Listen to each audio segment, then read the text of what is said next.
ఎక్కడైనా ఆడవారిపై మగవారు ప్రేమ పేరుతో వేధింపులకు పాల్పడటం చూస్తాం.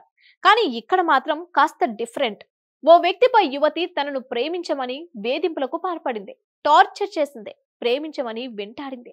ఓ ఉన్మాదిలా ప్రవర్తించి చివరికి పోలీసుల చేతికి చిక్కింది. ఇంతకీ ఏం జరిగింది? వ్యక్తిని యువతి వేధించడం ఏంటి అనే పలు రకాల అనుమానాలు మీ మైండ్ లో తిరుగుతున్నాయి కదా. ఆ డౌట్స్ అన్నింటికి ఓ క్లారిటీ రావాలంటే ఈ స్టోరీ తెలుసుకోవాల్సిందే. ఏపీలోని అనంతపురం జిల్లా రాయదుర్గం ప్రాంతానికి చెందిన యువతి క్లాస్ రూమ్ లో లెక్చరర్ చెప్పే పాఠాలకు ఆకర్షితురాలైంది. అతని మీద మనసు పారేసుకుంది. అచ్చమప్పట్లో వెంకటేష్ నటించిన సుందరకాండ సినిమాలో సీన్ రిపీట్ అయింది. ఆ సినిమాలో హీరోయిన్ లెక్చరర్ పాత్రలో నటించిన వెంకటేష్ కు చెప్పినట్లుగానే తాను ప్రేమిస్తున్న విషయాన్ని చెప్పింది. కానీ అతడు నో చెప్పడంతో అతని పరువు తీసేందుకు తెగించింది. హైదరాబాద్ నగర సిసిఎస్ పరిధిలో ఈ ఉదంతం చోటు చేసుకుంది. హైదరాబాద్ నగరంలోని అశోక్ నగర్ లో ఉన్న ఓ ట్రైనింగ్ సెంటర్ లో జాయిన్ అయిన ఓ యువతి అక్కడ పాఠాలు చెప్పే లెక్చరర్ ని ప్రేమించింది. అయితే సదరు లెక్చరర్ మాత్రం తనకు ఇదివరకే పెళ్లైందని, భార్యా బిడ్డలున్నారని సున్నితంగా తిరస్కరించాడు. అయినా కూడా ఆ యువతి తన ప్రేమను వదులుకోలేదు. పెళ్లాం పిల్లలున్నా సరే తనను ప్రేమించాలని పట్టుపట్టింది. తన ప్రేమలో నిజాయితీ ఉందని, తనను అంగీకరించాలని చెప్పడంతో లాభం లేదనుకుని కాస్త గట్టిగానే మందలించాడు.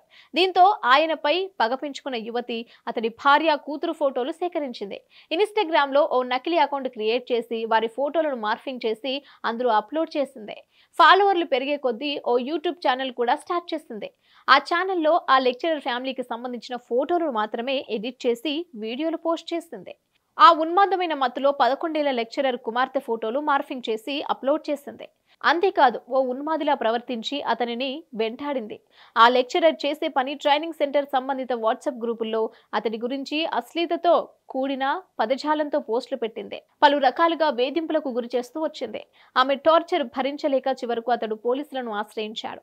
బాధితుడి ఫిర్యాదు మేరకు Hyderabad cyber crime inspector Saidulu team సాంకేతిక ఆధారాలతో నిందితురాలిని అనంతపురంలో గురువారం అరెస్టు చేసింది.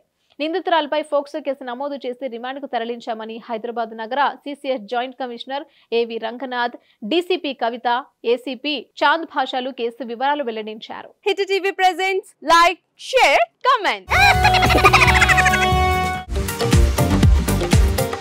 టీవీ వాళ్ళకు కూడా నేను ఒక సర్ప్రైజ్ ఇద్దాం అనుకుంటున్నాను. మీరు మాత్రమే జెస్సీ ఎందుకు అయ్యారు? ఇలాంటి అమ్మాయిలకి పిలవడానికి బాగుంటుంది.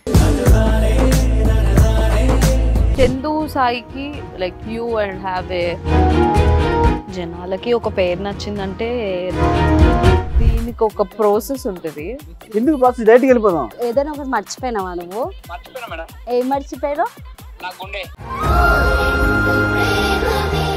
ఏదో ఆ టైంకి మన సుడి బాగుంటే ఎవరన్నా చూపిస్తే రాయగలం కానీ డోర్ టు డోర్ సేల్స్ చేసేవాళ్ళు. శారీ వస్తుంది, శారీలో వెనకాల కట్టుకుని